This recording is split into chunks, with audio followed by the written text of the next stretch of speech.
प्रिय विद्यार्थियों, आज हम इस क्लास में कक्षा BA प्रथम वर्ष विषय राजनीति विज्ञान प्रथम प्रश्न पत्र राजनीति विज्ञान के मूल आधार के अंतर्गत आज का हमारा जो टॉपिक है वो है संप्रभुता का अधिवास, यानी संप्रभुता का निवास कहाँ होता है, संप्रभुता किसके पास होती है, किस में निवास करती है, संप्रभुता का प्रयोग करने वाला है कौन, इस पर चर्चा करने वाले हैं। तो जो 5 प्रमुख दृष्टिकोण प्रचलित हैं इसको लेकर के, संप्रभुता के अधिवास को लेकर के, उन पे आज हम बात करेंगे इस कक्षा में। तो पहला है संप्रभुता का अधिवास राजा में होता है, यानी संप्रभुता है वो राजा के पास होती है। ये परंपरागत दृष्टिकोण एक प्रकार से पहले प्रचलित रहा है जब राजतंत्रात्मक शासन व्यवस्थाओं का बोलबाला था, लेकिन आजकल ये स्वीकार करने योग्य नहीं है। राजतंत्रीय व्यवस्थाओं के समय में लुई 14वें ने कहा था, मैं ही राज्य हूँ, मैं ही शासक हूँ। इस प्रकार की जब बातें हमें सुनने को मिलती है तब ये दृष्टिकोण उचित लगता था कि संप्रभुता की वो संपूर्ण शक्ति है वो वहाँ के राजा में है। लेकिन आज राजतंत्र का युग है वो बीत गया है, राजतंत्र है वो भी सीमित राजतंत्र रह गए हैं, संवैधानिक राजतंत्र रह गए हैं, नाम मात्र के राजतंत्र रह गए हैं। इस प्रकार के मत को हम स्वीकार नहीं कर सकते। दूसरा दृष्टिकोण है संप्रभुता जनता में निहित होती है।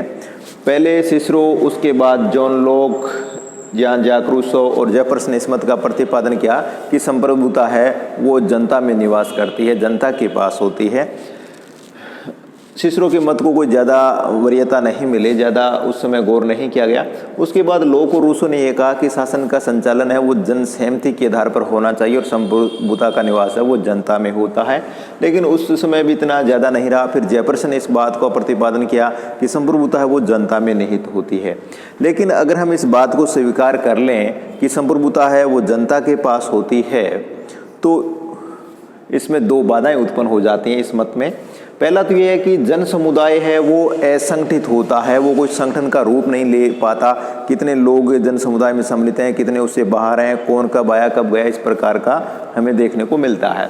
तो जन समुदाय वो असंगठित होता है। लेकिन संप्रभुता की विशेषता ये है कि वो संगठित होती है, वेल ऑर्गेनाइज्ड होती है, अच्छी तरह संगठित होती है। दूसरी दिक्कत इसमें ये है कि मतदाता या जो नागरिक होते हैं वो राजनीतिक संप्रभु हो सकते हैं, वैधानिक नहीं हो सकते, कानूनी या वास्तविक संप्रभु नहीं हो सकते। तो जनता को हम संप्रभु नहीं मान सकते। तीसरा मत यह है कि संप्रभुता संविधान निर्मात्री सभा में होती है, यानी संप्रभुता जो संविधान बनाने वाली संविधान सभा होती है उसके पास होती है। 16वीं सदी में न्याय से जुड़े विभिन्न विद्वानों ने इस मत का प्रतिपादन किया था, परंतु आजकल इस मत को स्वीकार नहीं किया जा सकता क्योंकि संविधान सभा है वो अस्थायी है, जबकि संप्रभुता होती है वो स्थायी होती है। दूसरा, संविधान सभा वैधानिक या कानूनी संप्रभुता के निकट जरूर जा सकती है, लेकिन राजनीतिक संप्रभुता की भूमिका भी देखने को मिलती है, वो राजनीतिक संप्रभुता संविधान सभा में निहित नहीं हो सकती। तो इस दृष्टिकोण को भी स्वीकार नहीं किया जा सकता। चौथा मत ये प्रचलित है कि संप्रभुता का अधिवास विधानमंडल में होता है। विधानमंडल यानी कानून निर्मात्री जो संस्थाएं होती है राज्य में, उनमें निवास करती है संप्रभुता। ये एक आधुनिक मत है। आधुनिक दृष्टिकोण से जुड़े विभिन्न विद्वानों ने इस मत का समर्थन भी किया है। यह मत ज़्यादा स्वीकार नहीं किया गया क्योंकि विधानमंडलों की कानून निर्मात्री शक्तियों पर जनमत यानी जनता की राय, चुनाव, रीति रिवाज, धार्मिक नियमन, संविधान और न्यायपालिका के निर्णय बहुत प्रभाव डालते हैं। जो विधानमंडल होता है वो अपने मन चाहा कानून नहीं बनाया जा सकता। अभी जब हम ये देख रहे हैं कि संपूर्ण भारत में किसान आंदोलन एक चर्चित मुद्दा बना हुआ है, वो जनता का जनमत का दबाव दिखा रहा है। जो कानून विधानमंडल ने बनाए, संस्था ने बनाए, उनको प्रभावित कर रहा है किसान आंदोलन। पहले सरकार ने कानून बना दिया, अब उसमें संशोधन की बात चल रही है। सरकार भी कह रही है कि हम संशोधन कर देंगे, लेकिन किसान ये चाहते हैं कि कानून वापस हो जाए। अब आगे क्या होता है, लेकिन हम इस बात को समझ सकते हैं कि विधानमंडल है वो संप्रभु पूरी तरह से नहीं है, उस पर भी जनमत का दबाव है। जनमत के अनुसार उसको प्रभावित होना पड़ता है, निर्णय बदलने पड़ते हैं, कानून बनाने पड़ते हैं, कानून वापस लेने पड़ते हैं। फिर संप्रभुता का निवास, ये बिंदु चल रहा था, इसी को आगे बढ़ाते हैं।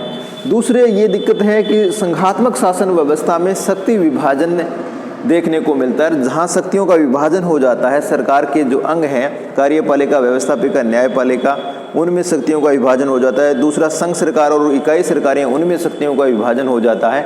ये शक्ति विभाजन भी जो विधानमंडलों की जो संप्रभुता की धारणा है उसको काफ़ी कमज़ोर कर देता है। फिर अगला है संप्रभुता का निवास राज्य में विधि निर्माण करने वाली समस्त संस्थाओं के योग में है, यानी कानून निर्माण करने वाली जो संस्थाएं हैं उनके सभी में संप्रभुता का निवास करता है, उनका जो सामूहिक रूप है उसमें निवास करता है। ये मत गेटिल ने दिया है। गेटिल का ये मत आजकल सर्व रूप से स्वीकार कर लिया गया है, सभी ने स्वीकार कर लिया है, उचित माना गया है। वो कहते हैं कि प्रतिनिधियात्मक व्यवस्थाएं राष्ट्रीय स्तर की, राजकीय तथा स्थानीय सभी जब वो प्रतिनिधित्व के रूप में, प्रतिनिधियात्मक संस्था के रूप में काम करती तो वो संप्रभुता का प्रयोग करते हैं। दूसरा, न्यायालय जब वे कानून का निर्माण करते हैं, न्यायपालिका अपने न्यायिक निर्णयों द्वारा कानून का निर्माण कर देती है, तब वो न्यायपालिका की भूमिका है वो संप्रभु संस्था के रूप में आ जाती है। तीसरा, कार्यपालिका जब वह अध्यादेश जारी करती है, जब राष्ट्रपति मंत्रिमंडल या मंत्रिपरिषद की सलाह से जब अध्यादेश जारी करता है, तब कार्यपालिका क्या है, अध्यादेश जारी करते समय संप्रभुता शक्ति का प्रयोग कर रही होती है। चौथा, निर्वाचक मंडल यानी मतदाताओं का समूह है। लोक निर्णय में आरंभ की जब कार्रवाइयां चलती है उस समय निर्वाचक मंडल या मतदाताओं का समूह अपनी शक्ति का प्रयोग करके संप्रभुता की शक्ति को व्यवहार में लागू कर रहा होता है। सम्मेलन व सभाएं संविधान निर्माण के समय, संविधान में संशोधन और परिवर्तन करने के समय जो सम्मेलन होते हैं, संविधान सभाएं बुलाई जाती है, वो सभी अपनी उस समय संप्रभुता शक्ति का प्रयोग कर रही होती हैं। यानी ये पांचों संस्थाएं विभिन्न समय पर अपनी संप्रभु शक्ति का प्रयोग कर रही होती हैं। कोई भी एक संस्था सार्वकालिक रूप से सभी युगों के लिए, सभी समय के लिए कोई संप्रभुता नहीं हो सकती, ऐसा गेटिल का मत है। गेटिल के मत को आजकल स्वीकार कर लिया गया है। तो संप्रभुता का निवास है वो इन सामूहिक रूप से इन विभिन्न संस्थाओं में निवास करता है जब वो कानून निर्माण में अपनी भूमिका निभा रही होती है। तो आज इस कक्षा में इतना ही। धन्यवाद।